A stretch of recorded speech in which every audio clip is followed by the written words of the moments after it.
at meron na namang magaganap na power interruption dito sa amin. Araw ng Huwebes, kaya wala ring pasok sila Kuya Gray. Ang sabi kasi ni teacher, pagka daw walang kuryente, automatic na wala rin silang pasok. At ang aga ngang nawalan ng kuryente noon, alas 5 pa lang ng umaga. Ang nakalagay kasi sa notice, 5 a.m. to 7 p.m. Pero hindi ko alam kung nasunod din na hanggang 7 p.m. Dahil 4:45 ng hapon, umalis kami at meron kaming pinuntahan. At mag-aalas 9 na ng gabi nung nakabalik kami.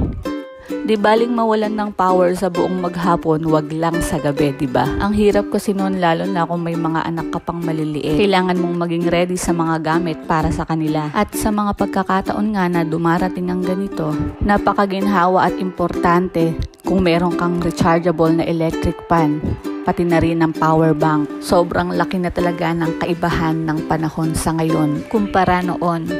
Ibang-iba na talaga mag-parenting ang mga millennials. Bukod sa may hinihil na inner child, hanggat makakaya, ayaw na rin na nahuhuli ang mga anak. At wala naman akong nakikitang masama doon, lalo na kung puro sa ikabubuti ng mga anak. Pinaghalong araw nga pala ito ng Miyerkules at Huwebes, kaya maya-maya papasok pa kami ni Kuya Gray. Habang hinihintay namin ang oras ng aming paggayak, kanya-kanya muna kaming tatlo ng business. Habang ako nagsusulat ng pang voice over, si Gray naman, dinodrawing niya yung kamay niya, at si Bluetooth naman, kung ano-anong lang pinapakialaman niya sa mga gamit ng kuya niya. Nagsawa na kasi sila sa paglalaro ng clay.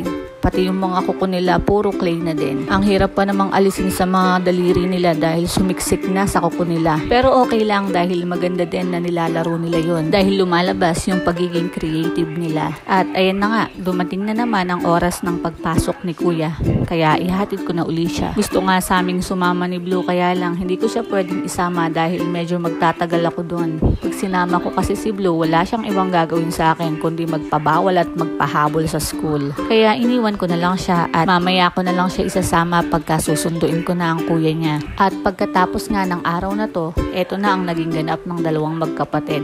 Kinabukasan, wala ng kuryente.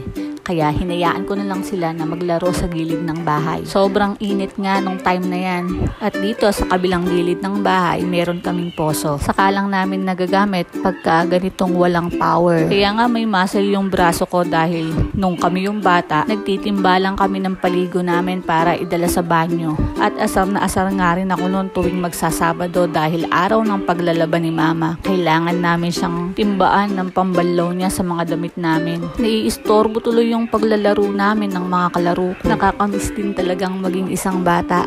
Wala ka pang problemang mga bayarin. Ngayon naman, hindi maubos-ubos ang ating mga bayarin. At ayan na nga, nakatulog na ang bunso ko sa pagod. Hanggang dito na lang. Bye for now.